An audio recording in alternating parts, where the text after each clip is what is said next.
तो अब देखते हैं मोमेंट ऑफ इनर्शिया। ओके, इसमें ज़्यादा डेरिवेशन बकवास चीज़ों की हम नहीं करेंगे, इनर्शिया को समझेंगे मोमेंट ऑफ इनर्शिया को, फिर उसके बाद जो है हम ज़्यादा डेरिवेशन में नहीं घुसेंगे। Moment of inertia of different 3D bodies हम आपको फॉर्मूला देंगे। तो देखते हैं मोमेंट ऑफ इनर्शिया के बेसिक्स।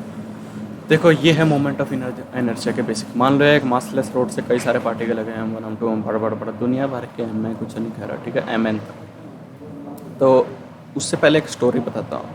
अगर कोई बॉडी ऊपर है, ठीक है, वो एक उस पर रखी है भैया, क्या कहते हैं, धड़ल्ले पे रखी है ऊपर ऐसे एक वेज पे, ठीक है।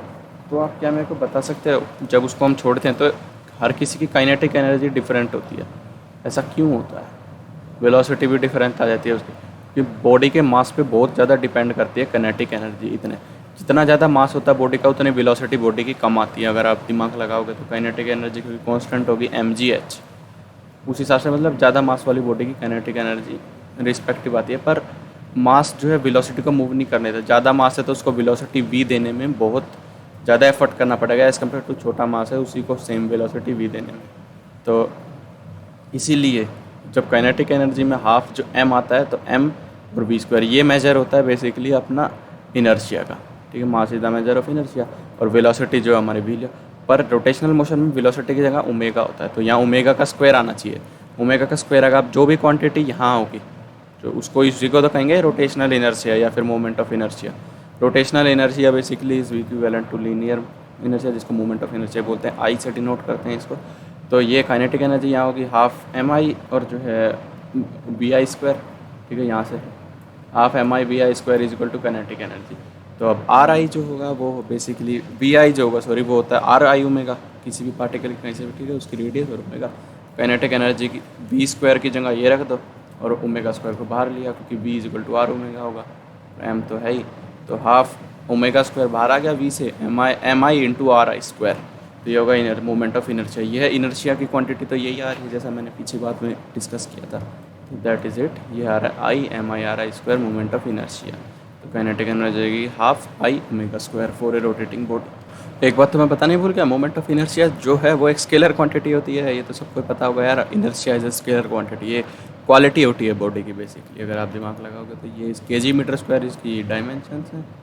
और डिपेंड करता है कि बॉडी कैसे रोटेट हो रही है, इस पर भी आगे देखते हैं, नो वरीज। तो ये है एक पॉइंट मास का मोमेंट ऑफ इनर्शिया। अगर वो एक r रेडियस के बाद ओमेगा से घूम रहा है तो mr²। इससे आसान मोमेंट ऑफ इनर्शिया किसी पॉइंट मास का नहीं हो सकता। और मोमेंट आपको पता हो तो मोमेंट हमने पढ़ा था कि m इंटू r को मोमेंट बोलते हैं, और मोमेंट ऑफ इनर्शिया बेसिकली, अरे मोमेंट नहीं, हमने छोड़ो, भूल जाए बात। तो अगर n पार्टिकल्स है हमारे सिस्टम में तो और ओमेगा से घूम रहे, सेम डायरेक्शन है सबकी, तो सबका होगा mr², mi का स्क्वायर, यानी कि m1r² r1² plus m2r2² plus m3r3, ये हो जाएगा सबका, सिंपल एज दैट। तो यार अभी ये देख लो, फॉर कंटिन्यूस मास डिस्ट्रीब्यूशन ये बकवास हो रही है। कंटिन्यूस मास डिस्ट्रीब्यूशन इसको मान सकते हैं किसी भी पॉइंट पे dm है, ऐसे dm जो है इन्फानाइट पार्टिकल्स हैं इसके अंदर, बहुत सारे हैं, आई से एन से, उसका सबमिशन कर देंगे अगर mi करके, mi करके सॉरी, तो वो हो जाएगा बेसिकली अपना moment of inertia along this x dash line. तो x dash will be equal to integration from 0 to m of dm into ri। तो अगर मैं इसको कहूँ कि x dash will simply be equal to r² into dm, r यानी कि जहाँ तक बॉडी की वो है, उस तरह से आप समझ रहे हो, r², सॉरी, जहाँ से dm अपने पार्टिकल लिया है उस वहाँ तक का m देख रहे हैं हम बेसिकली, ये तो सब समझ रहे हो, जब बोलेंगे वहीं तक का ही m है ये, बॉडी के लिए पूरा नहीं, मतलब एक r यहाँ का लेंगे हम dm वो लेंगे तो नहीं, पूरी आ जाएगी, 0 से लेके m डाल दिया हमने तो बॉडी पूरी आ जाएगी। और r² ऐसा कैसा रहेगा, r की टर्म्स में आ जाएगा ये, r हट जाएंगे और 0 से m आ जाएगा, नो प्रॉब्लम। ओके, तो इससे बॉडी का मास पूरा का पूरा ऐसे का ऐसे आ जाएगा। तो फॉर्मूला मेन यही है कि मोमेंट ऑफ इनर्शिया किसी का भी 0 से m और m into r² into dm, बस, इससे आसान फार्मूला नहीं हो सकता। एक हुक का देखते हैं, रिंग होलो सिलेंडर का। ओके, मोमेंट ऑफ इनर्शिया, तो इस रिंग के लिए मोमेंट ऑफ इनर्शिया अगर किसी बॉडी का निकालना है तो उसके जैसे ये इसमें dm एक एलिमेंट कंसीडर कर लो dm का, ठीक है। तो ये dm एक r डिस्टेंस पे है यहाँ से, और ये dm मास है, तो इसका मोमेंट ऑफ इनर्शिया जगह dm r², ये di है, ठीक है। बस इतना ही करना, अब इसको इंटीग्रेट कर दो दोनों तरफ से, हो गया काम। तो आई पूरी बॉडी का हो जाएगा, वो हो जाएगा D M into R square. तो कांस्टेंट अगर देखो हर डी एम के लिए आर स्क्वायर कांस्टेंट है, तो आर स्क्वायर बाहर आ जाएगा, R square integration of D M 0 to M, यानी कि आई आ जाएगा for a ring is equal to M R square. और ये सिर्फ रिंग के लिए वैल्यूएबल नहीं है, ये वैल्यूएबल है एक सिलेंडर के लिए भी। तो अभी हमने होलो जो है रिंग की कर लिया है या सिलेंडर की कर लिया। अब हम देखते हैं एक डिस्क की, एक सॉलिड डिस्क की या फिर सॉलिड सिलेंडर की क्या जो है मोमेंट ऑफ इनर्शिया होगा। तो इसका एक एलिमेंटल मास लोगे यहाँ से, तो डी एम हो जाएगा lambda into D A. Lambda होगा इसका M by pi R square, capital R square basically, और डी ए होगा D R into 2 pi R, as simple as that, mass of element. ठीक है, ये होगा। अब इन दोनों को मल्टीप्लाई कर देंगे डी एम निकालने के लिए, lambda into D M by pi R. Okay, तो इससे डी एम की वैल्यू आ गई कुछ इस तरह की। अब डी एम को मैं आर स्क्वायर से मल्टीप्लाई कर दूँगा, स्मॉल आर स्क्वायर से बेसिकली, तो मेरे को डी आई मिल जाएगा। ठीक है, डी आई मिल गया मेरे को। डी आई को मैं इंटीग्रेट कर दूंगा तो मेरे को आई मिल जाएगा। और यहाँ पे चूँकि कैपिटल एम तो कांस्टेंट ही है बॉडी का, तो जो है मैं यहाँ से आर पे डिपेंड करेगा मोमेंट ऑफ इनर्शिया ज़्यादा इधर, तो ओके आर इंटीग्रेट हो जाएगा 0 से कैपिटल आर तक। ये 2m बाई आर कुछ आएगा, ये हाफ एम आर स्क्वायर। तो इससे एक बहुत अच्छा कंक्लूजन निकाला सर ने, वो क्या है कि जो होलो सिलेंडर होता है उसका इनर्शिया होता है moment of inertia M R square, जबकि सॉलिड सिलेंडर का होता है हाफ एम आर स्क्वायर।